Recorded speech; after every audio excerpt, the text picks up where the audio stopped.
All right, good afternoon, everyone, and welcome. My name is Talisa White, and I'm the Director of Communications here at Washington Area Women's Foundation. I am truly glad you're joining us today. At the Women's Foundation, we believe that when women and girls of color thrive, entire communities are stronger. Through strategic investments, advocacy, and partnerships, we are committed to ensuring that women and girls of color have the opportunity, resources, and support to thrive and lead in our region from birth to the boardroom. Today's conversation is one I'm especially excited about. We are diving into family business, women in entrepreneurship, power, and legacy. A look at how women are building, sustaining, and passing down businesses that shape not only their families, but entire communities. At the end of the conversation, you will be able to ask questions, so please submit them through the Q&A function. And before we move forward, I would be remiss if I didn't mention that today's guest, moderator, and I are all proud present and future graduates of the illustrious Howard University, HU. And on that note, it is my pleasure to introduce today's moderator. Sydnie Collins is no stranger to the Women's Foundation. She is one of our 2024 Rockstar Grantees, receiving a $2,000 award to support her Perfect Timing podcast, which has engaged more than 2,000 young people in meaningful conversations around entrepreneurship, leadership, mental health, STEM, and human rights. Sydnie brings insight, energy, and a deep commitment to elevating voices and stories that matter, and we are so excited to have her guiding today's conversation. Sydnie, I'll turn it over to you. Thank you so much to Lisa, and hello, everyone.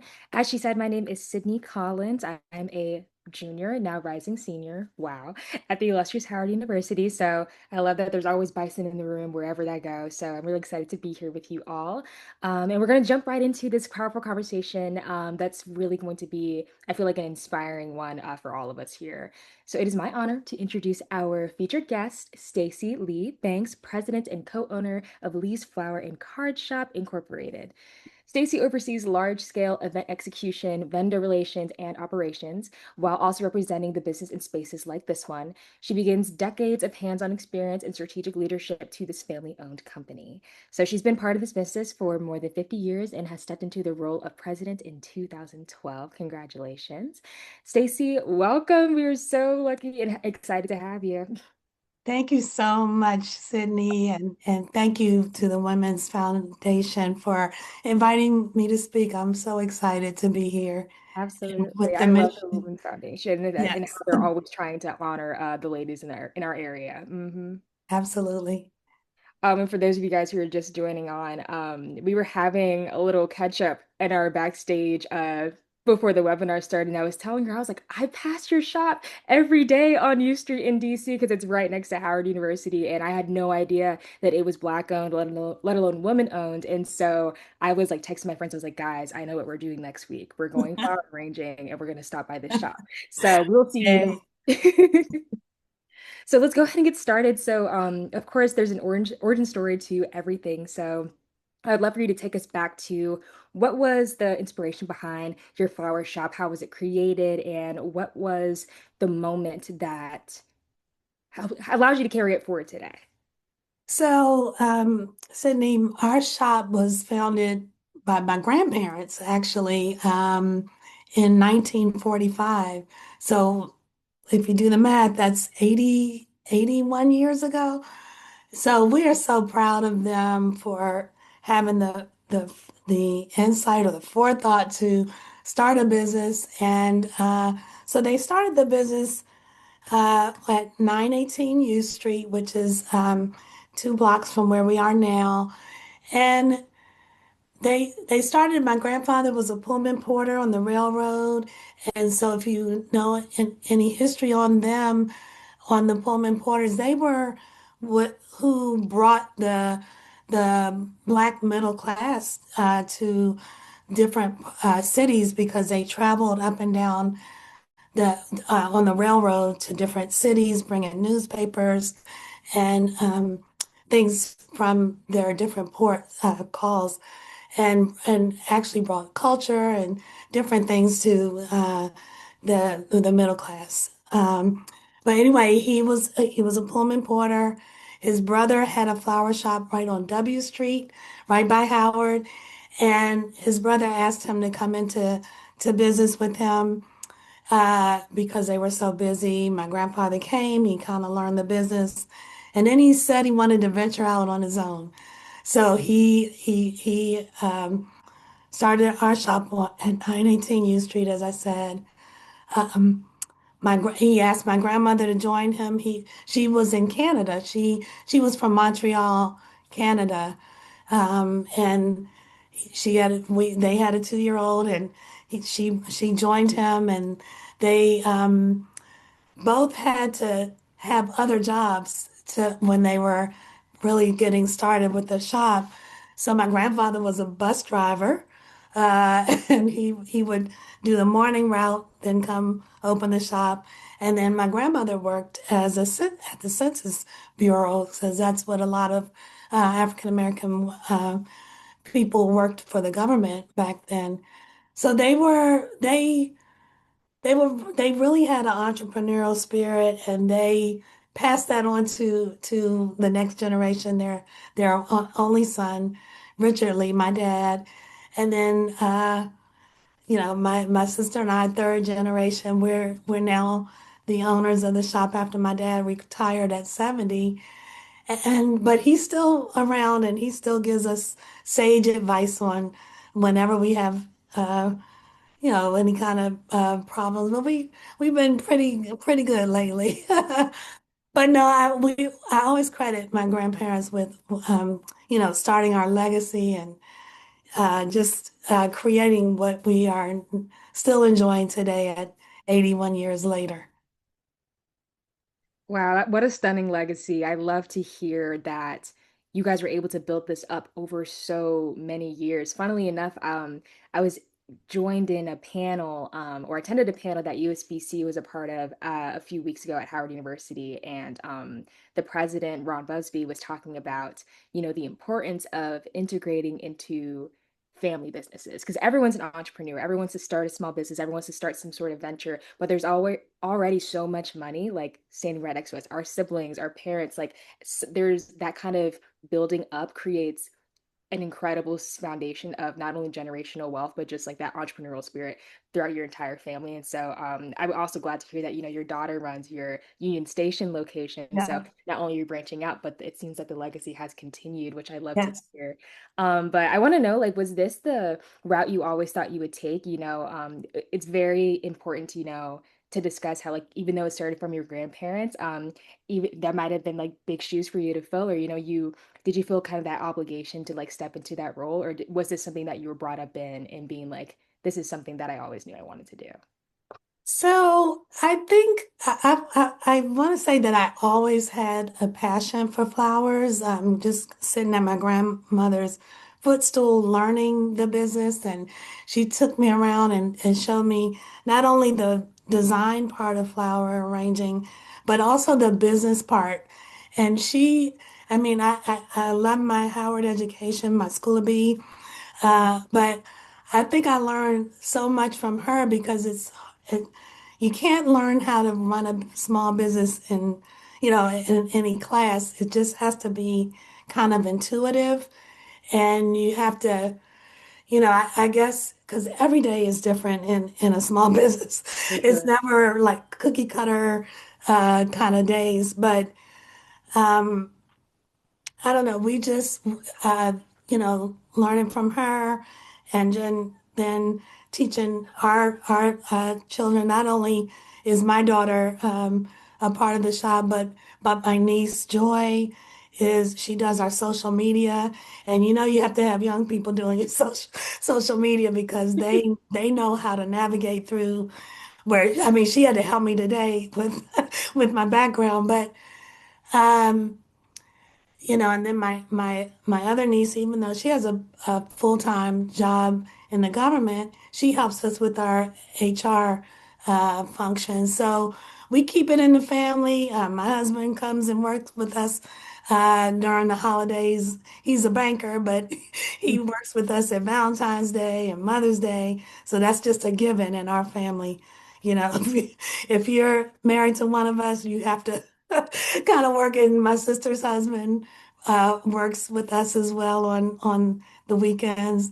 Uh, Jawan. So we Mhm. just we keep it in family, but we also have, I'm happy to say, 34 employees that Wow. we sustain, and keep employed every day. I love to hear that, growing from, like you said, 81 years of legacy to now having, a substantial amount of support, not only from people you hire, but from your loved ones and your other support systems who people who want to jump in and help. Because like you said, like once you're in it, here's some flowers for you to help us run this shop. So I love to Exactly. hear that you're getting that support. And, I'm wondering, what kind of values have you seen your a shop kind of sit in, as someone who is, of course, a Rockstar grantee with Washington Area Women's Foundation and also a grantee of a few other organizations. And also creating a few of my own with companies like the Tide Foundation. I've kind of been able to see the behind the scenes of like, okay, what is it like to know what you're investing in? Because of course, when you're reaching out to get a grant, like that you want them to support you, but you also want to see where your values align. And so having that background, like I want to know like what kind of values have carried Lee Flower Shop forward over the years. So I want to say we always list our faith. We have tremendous faith in God, and we keep that at the top of our list of values, integrity, um, just like my dad always says stick to itiveness. That's his word. And I've kind of adopted it because you have to be able to persevere. And if you have a goal, goal setting and trying to reach those goals, that's very important in a small business. Just, you know, reaching those goals and making sure you take care of your customers. And I feel like we want to always, no matter how large we get, keep that personal touch with our customers. Um, Anytime someone comes to the shop, if I'm in my office, if my staff calls me and says so and so is here, it doesn't matter who it is. I come down and and talk to them and see what they need. If I can help them, I can, or we make sure we keep that personal touch.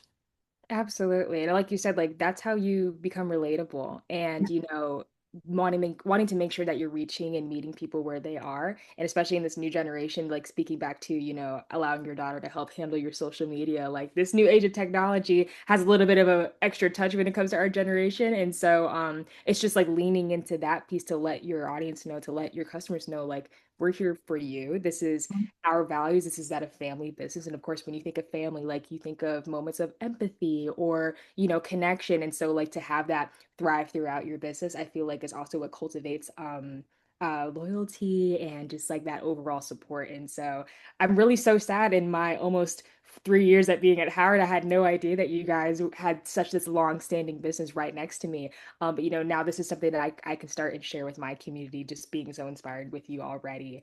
But given again such the long-standing legacy of your business, like I wanted to ask you about what kind of strategies have you implemented? The economy has changed wildly over, I want to say, even the last 10 years. And so, as a small business and a exceedingly growing one, I want to know like what kind of steps have you implemented? You said that you set goals for yourself, which is what any great strategist and entrepreneur can do for your business. And so, what kind of steps have you taken to make sure that you're seeing long-term success?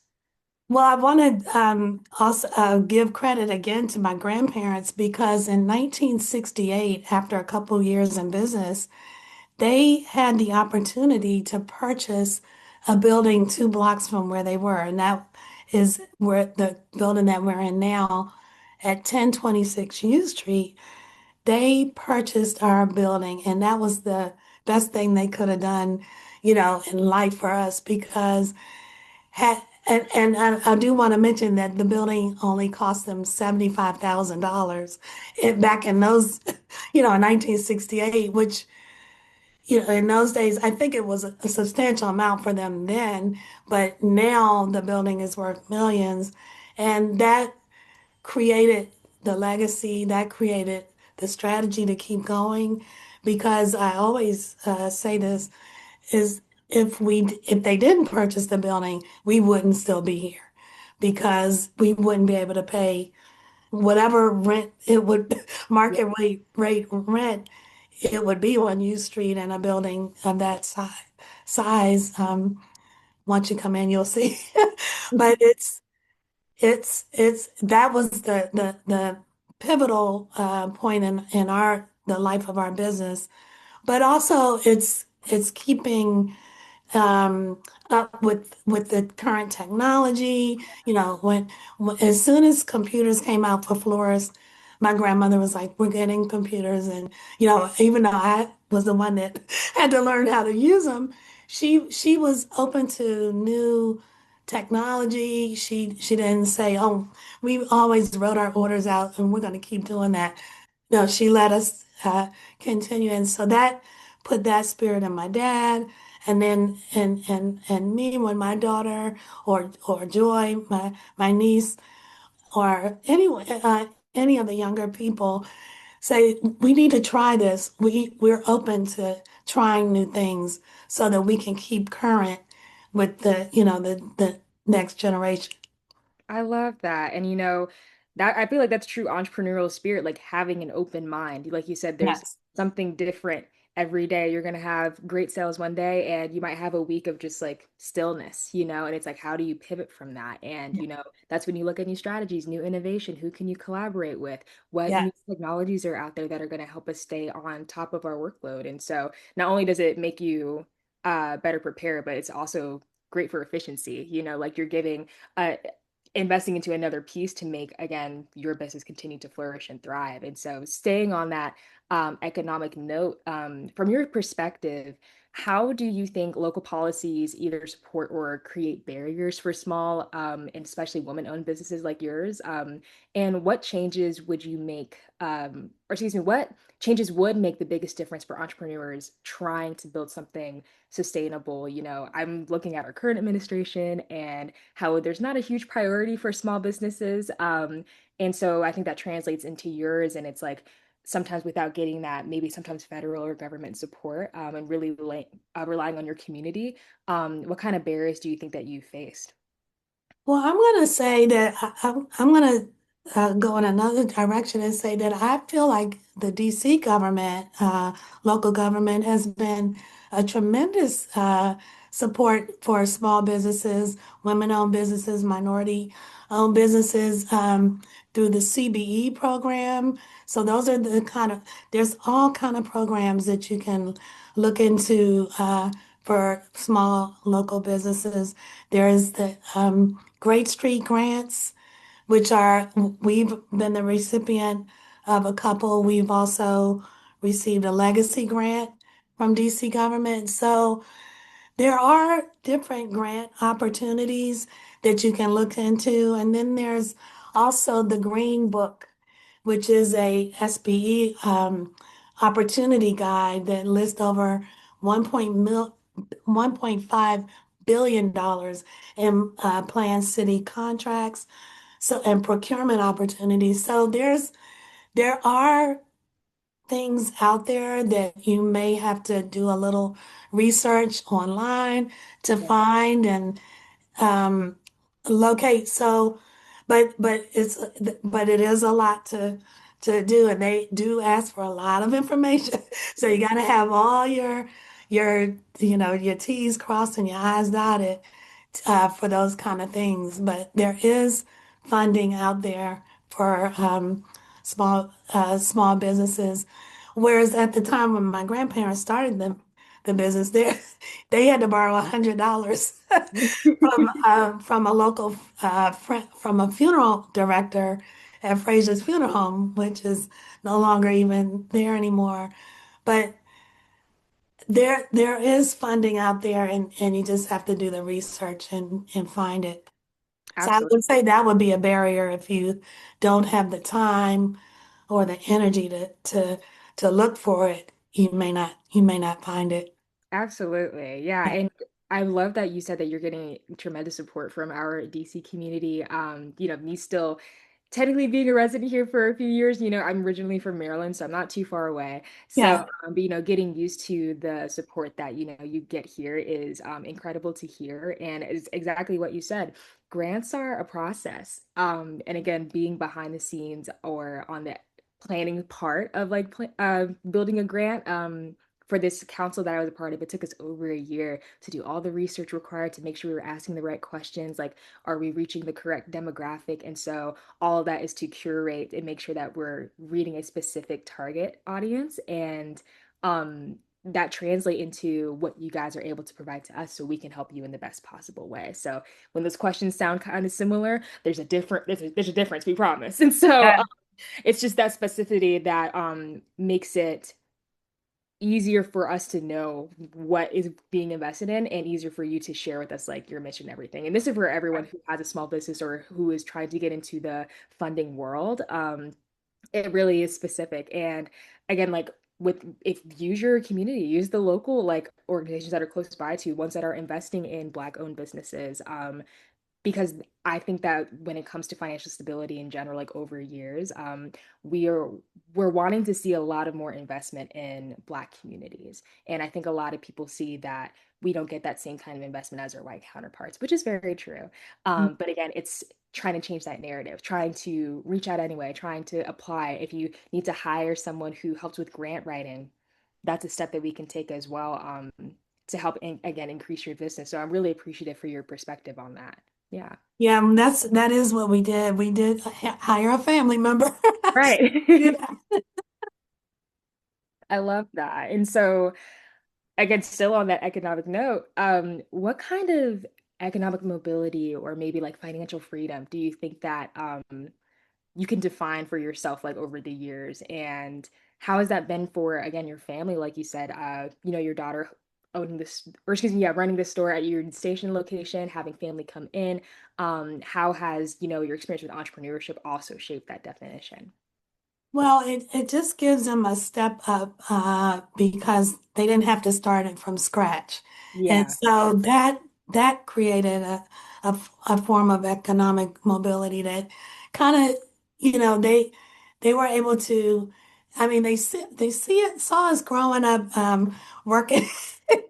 And sometimes they would say, I don't want to work that hard. But I've seen their growth and their maturity. My niece, my daughter, I've seen them grow from saying, "Oh, I don't want to work that hard," to working hard and just trying to do their part to make their part of the shop grow. And with the social media, my niece is amazing, and my daughter even does a little bit of the social media as well. So I've just seen their maturity and they're wanting to take a step up from where we are. So I think that they're flourishing and we've taken it from well, my dad took it a step further when he was managing, and then when um he wasn't he gave us the opportunity to continue the shop. He said he could sell the building and cash out. And we could he said, I'll give you guys some money and we could just go on our merry ways and everybody do whatever they want. But we said we want to continue the shop because we want to continue the legacy that William and Winifred started back in 1945. And I think that was the best decision because, we've had some lean years. And and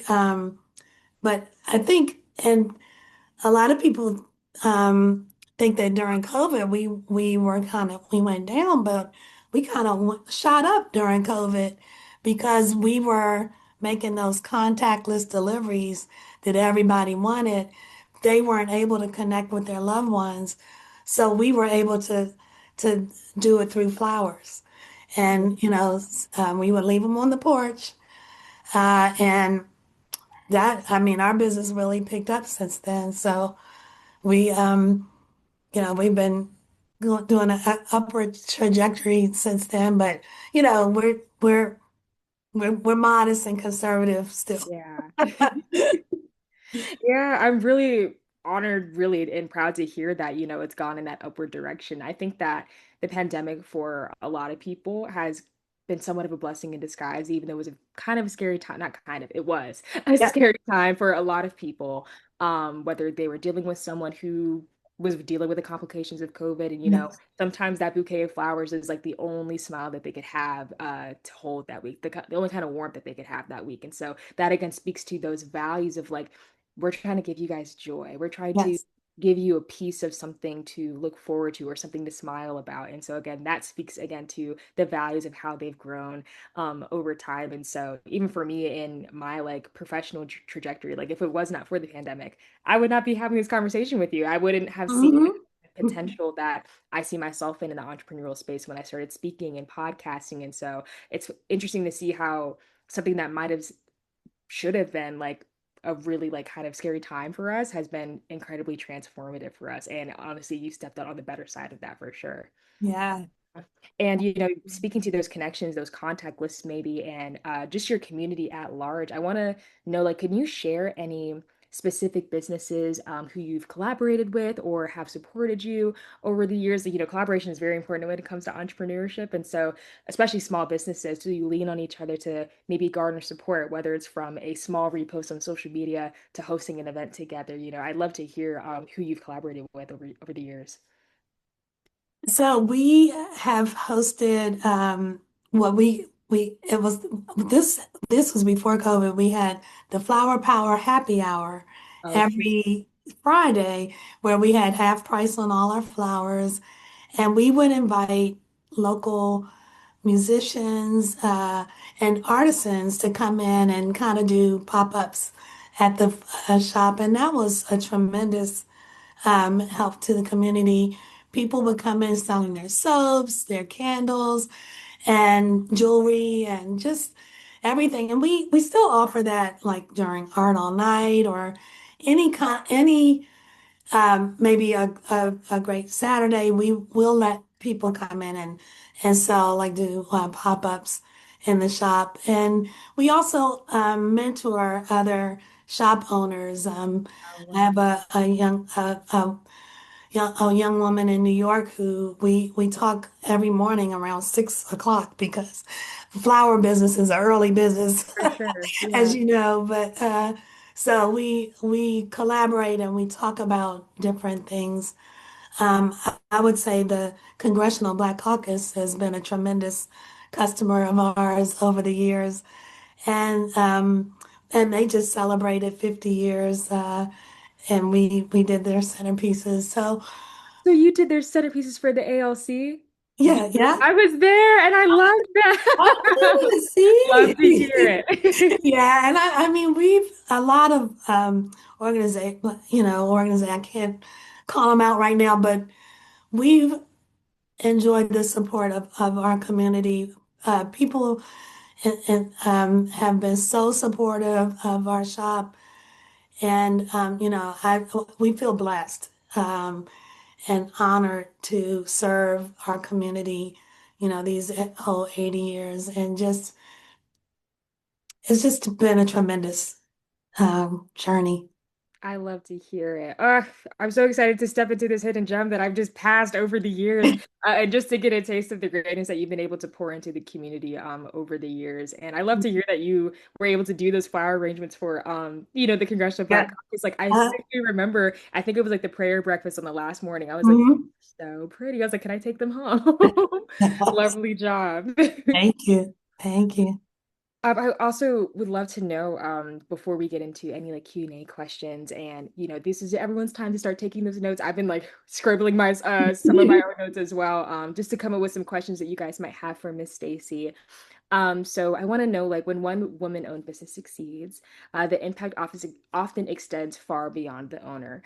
So can you speak to the ripple effect that Lee's Flower Shop has had on your family and community, particularly in terms of opportunities, stability, or generational growth? So I would say to that question, we've hired hundreds of people from the community over our 81 years, as you can imagine. We have one gentleman who's been with us for 45 years. Wow. Since I keep up with his employment because he came right when I was graduating from high school. So he's been with us, and we've hired his son and his grandson now. So, and he still works with us. His name is James Brown, believe Wow. it or not. And and I mean that's just one example. I mean, um we sit on boards. My sister's on the Shaw Main Streets board, who's they're having their Taste of Shaw tonight. Just a little commercial for them.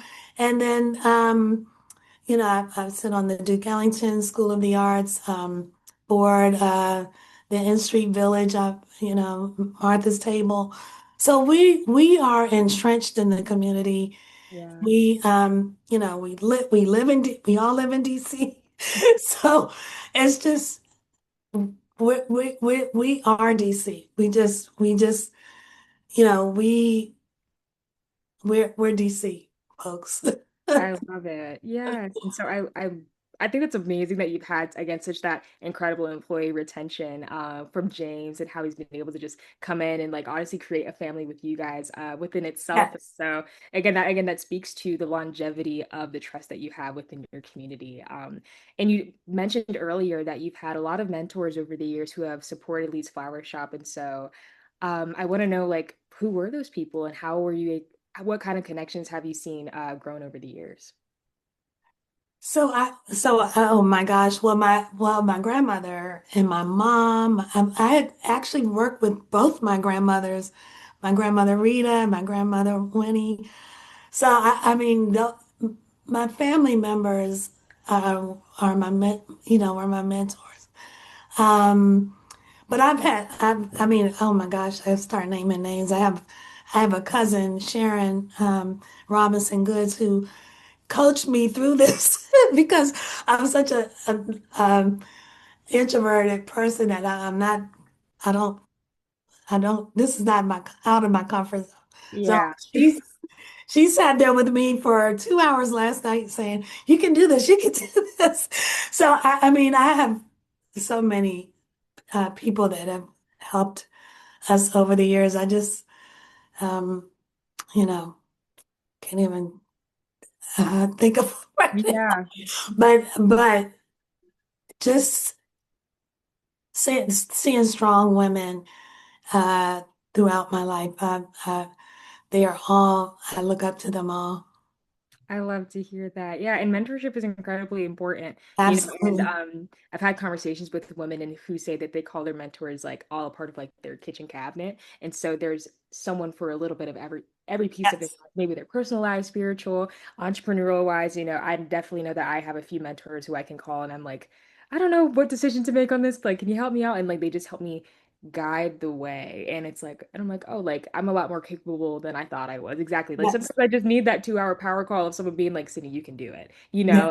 Um, when it comes especially to like the scary parts of entrepreneurship where it's like, I'm not exactly sure what the next step to take to try and fix a situation or try to make better of something that might have slowed you down.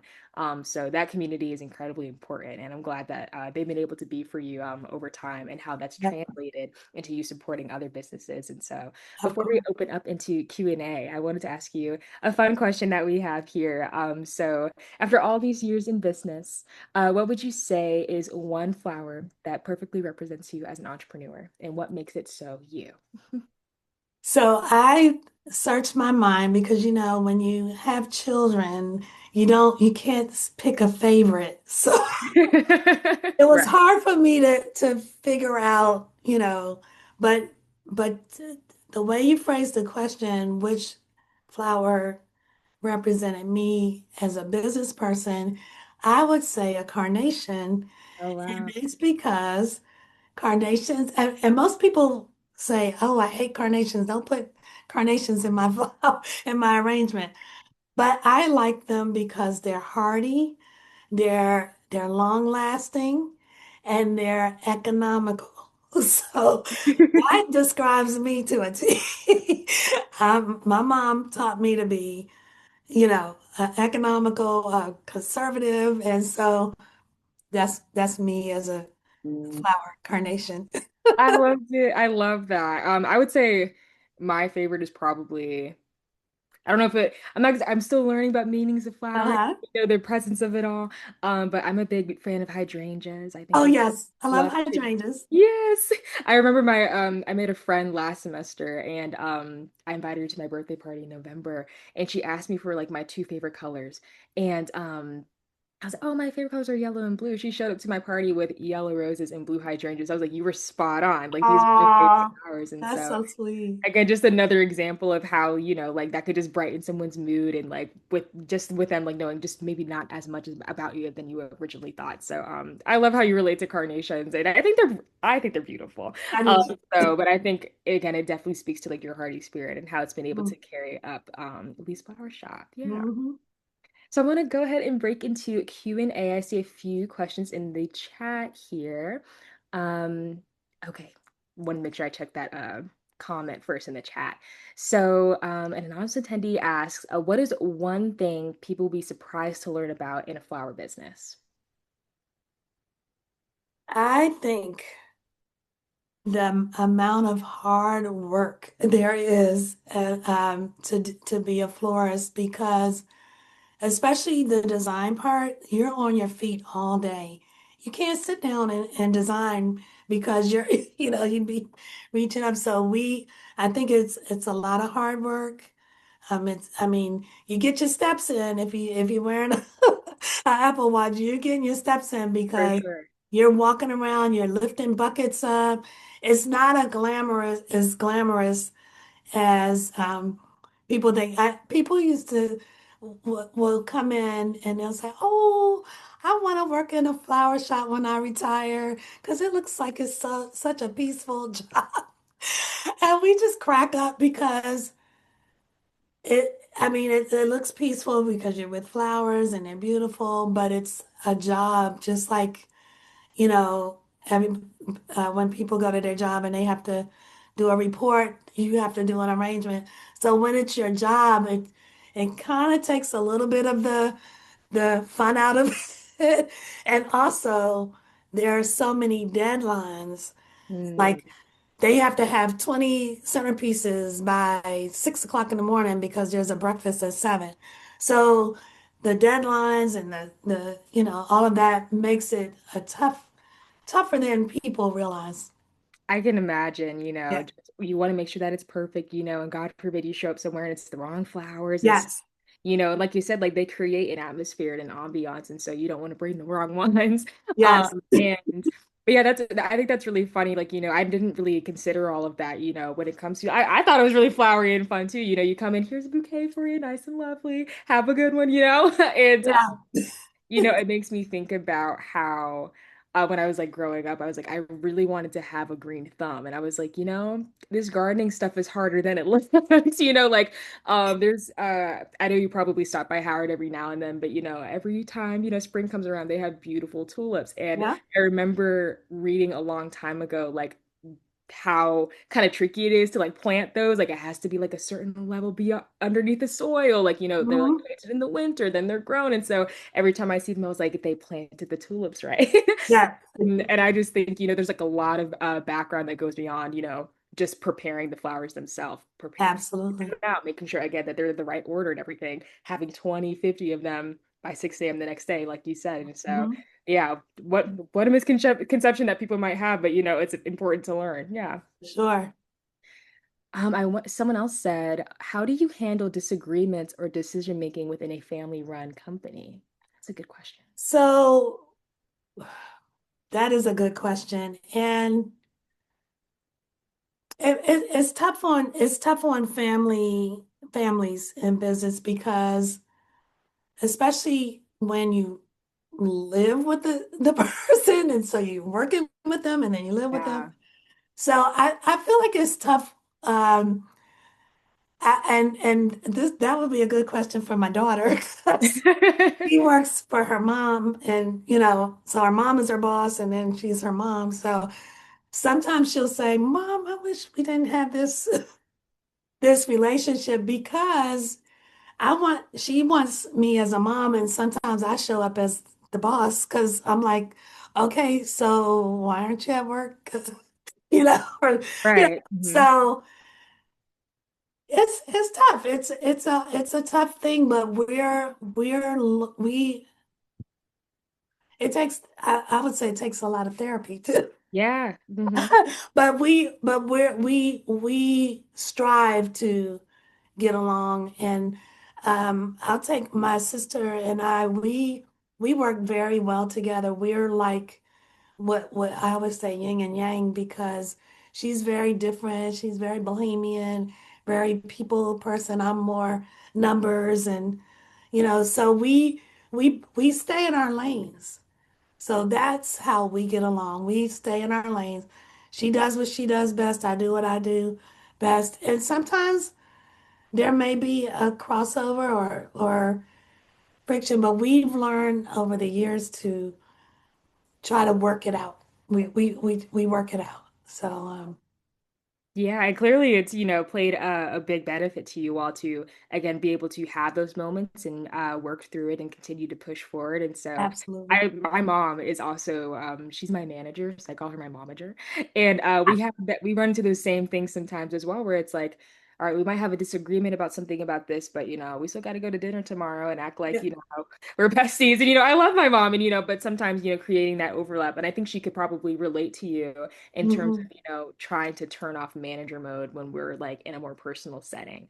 I think even like I remember we had like a business meeting at the beginning of my junior year of college this year, and I was like, Mom, you gotta learn how to make a separation. She's like, I don't know how to do that. I was like, okay, well, today's day one and we're gonna try. And I think what's key is really trying to learn how to place those boundaries. I had some friends over yesterday and we were talking about, what's like our favorite time of day? And mine is always like dawn. So like anything prior to like 7 a.m. because that's when I'm kind of left alone a little bit. I can have my little peace. Right, exactly. And so, my mom also works for the government, so she's always up pretty early. She's also just an early bird in general. So sometimes she might send me reminders or a to-do list like right before she heads off to work. And it's like, of course, there's no harm in it. She's just making sure I'm staying on task, but I'm like, Yeah. I don't want to read that at 6:45, So sometimes I just allow myself to like turn off a little bit. And I was Yeah. like, I will open up my text messages at 8 a.m. or 8:30 or something like There you that. go. Exactly. And then, that's how we kind of try to create that balance. Obviously, sometimes there's stuff that needs to get done, which is what I'm still learning as a growing adult, because I'm like, Mhm. I don't want to do it, but the email has to be answered. That deliverable has to be made. And so again, I'm glad that you guys have been able to sustain that. And also what I learned from your responses, that everyone, like you said, has a role and you have to play a part in it. As I'm stepping into new leadership positions as well, I'm learning how to make sure I'm delegating and not taking over the whole thing. And I'm like, it doesn't Yes. matter really how much experience that I have. This is still a learning experience for everyone else around me. And so it was a disservice to myself because I'm taking on too much. And then I don't allow them to have that experience to create that kind of motivation or leadership within themselves. And so I think that also makes the job easier when you allow people to thrive exactly where they are. Absolutely. I'll ask another one. So, okay, this one's also good. It says, what does self-care look like for you as a business owner? So that's a hard one for me, but because all right, take for example, today is actually my day off, Thursday, but I'm always working and, and it's hard to turn off the business, even when you're off. But I think for me, it looks like traveling. So when you're traveling, like last week, I went to Morocco and Portugal for a wedding, and um, I was away from the city and away from, so I couldn't work. But I did have to do the payroll during while I was there in Portugal. But I don't know. I think self-care is just taking time off and not thinking about the shop for or getting my nails done or something like that. Getting my hair did. Yeah. So just doing little things to make yourself feel good, but you're always kind of on duty.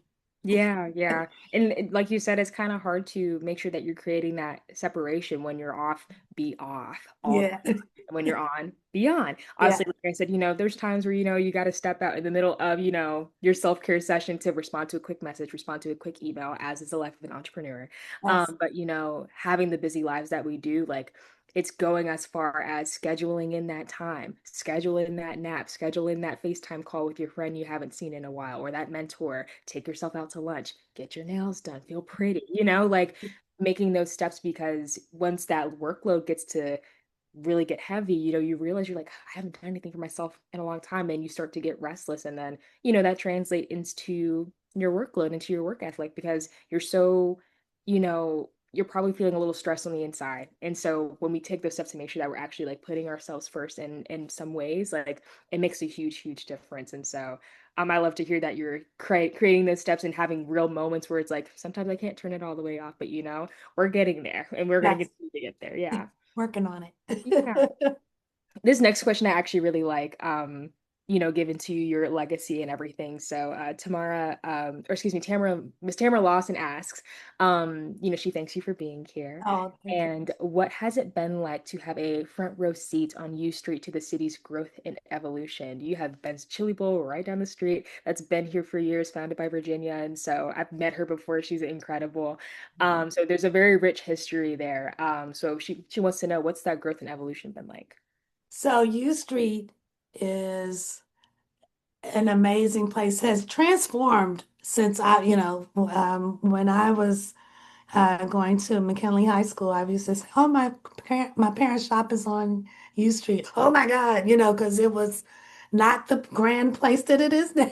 Right. Because, well, it's gone through different phases. Because when my grandparents started the business on U Street in 1945, it was full of Black-owned businesses and businesses that cater to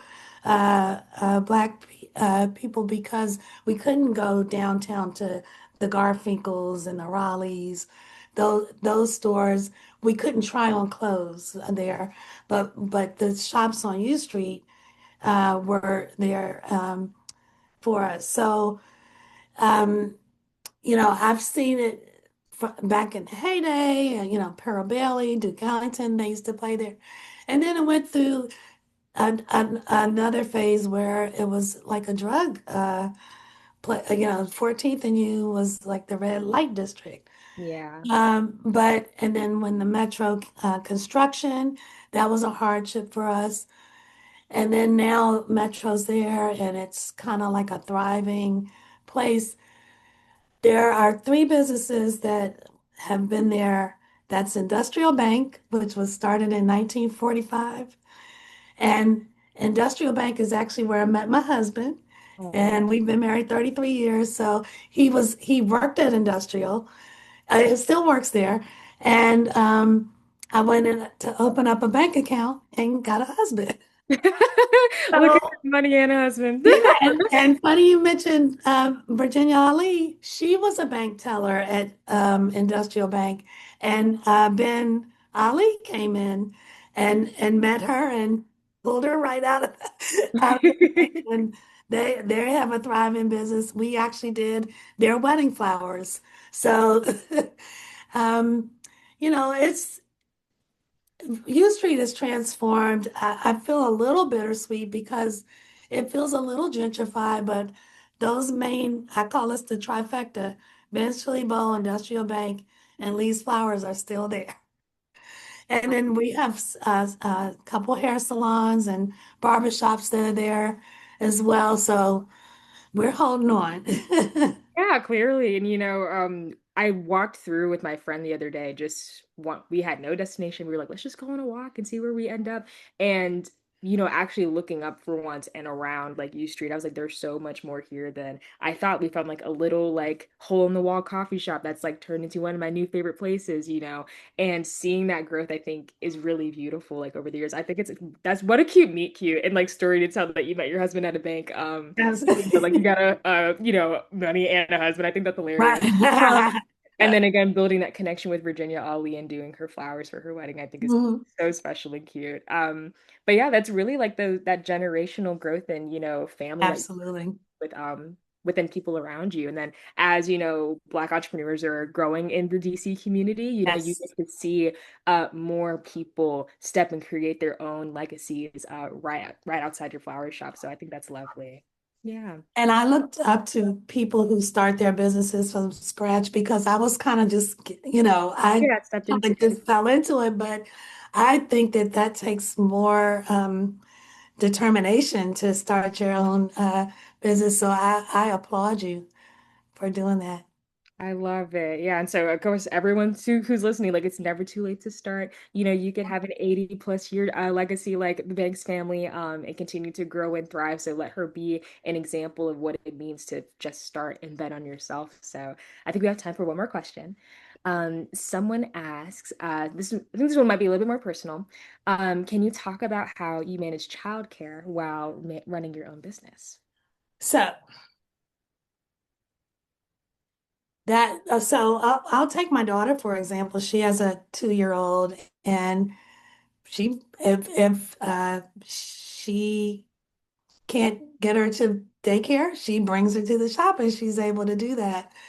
Um, so that's a tough thing because, and I remember when she was growing up, which was like 30, well, 20 some years ago, we lived in Maryland. I would have to leave early to get there because she was at a daycare center that closed at 6, and if there was traffic, they would charge you some absorbent amount of money per minute if you so it can be challenging, but it also can, I mean, because you're the owner, you can bring your kid to work.